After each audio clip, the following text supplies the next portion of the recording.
అంబేద్కర్ కోనసీమ జిల్లా అమలాపురంలో 8వ వడ్రంగి ఆవిర్భావ దినోత్సవ సభను నిర్వహించారు. ఈ కార్యక్రమానికి ముఖ్య అతిథిగా మంత్రి వాసంశెట్టి సుభాష్ హాజరయ్యారు. వడ్రంగి కార్మికులకు ఎల్లప్పుడూ అండగా ఉంటారని మంత్రి అన్నారు. వడ్రంగి కార్మికుల అసోసియేషన్ భవనం ఏర్పాటుకు కృషి చేస్తారని మంత్రి హామీ ఇచ్చారు. ఎవరికి ఏ ఆపదొచ్చినా తనకు ఫోన్ చేయండి అంటూ సభలోనే నెంబర్ను ఇచ్చారు. ఫండ్స్ ఎక్కువ ఈ చెస్ రూపేనా మీకు వస్తుందో ముందుగా ఇంకా ఎక్కువ వచ్చే ప్రయత్నం మేము చేస్తా ఉన్నాం.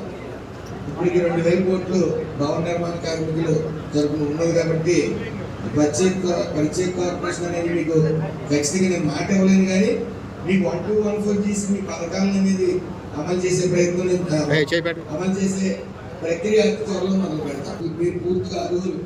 ఎందుకంటే ఇక్కడ వర్కులు చేస్తూ బయట వాళ్ళకి ఇస్తే ఇక్కడ ఉపాధి కోల్పోతాం కాబట్టి మళ్ళీ మీరు ఆర్జీ నాకు ఇవ్వండి. నేను స్వయంగా క్యాబినెట్లో సీఎం గారికి ఇవ్వడం జరుగుతుంది. ఖచ్చితంగా మన రాష్ట్రంలో పనులు మన రాష్ట్రంలోనే ఈ అసోసియేషన్ ద్వారా ఇవ్వడానికి నా సాయి శక్తిగా ప్రయత్నిస్తాను. అది నేను పైకి కూడా మీ వాయిస్ తీసుకెళ్తానని మాటిస్తూ ఉన్నాను. అదేవిధంగా చాలా ముఖ్యమైన విషయం, మీ చేతులు అయితే కోల్పోతూ ఉన్నారు, ఏళ్ళు కానీ చేతులు కానీ, అవన్నీ నేను నాకు పూర్తి క్లారిటీ లేదు. ఎందుకంటే ఇప్పుడు వరకు ఈఎస్ఐ ఇంప్లిమెంట్ అవ్వాలంటే ఓనర్ వర్కర్ రిలేషన్షిప్ ఉండాలి.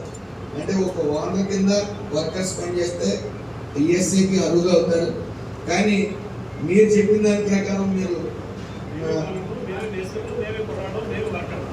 దానికి ఇంప్లిమెంట్ అవ్వలేదు. దీన్ని ఒకసారి చర్చిస్తాను.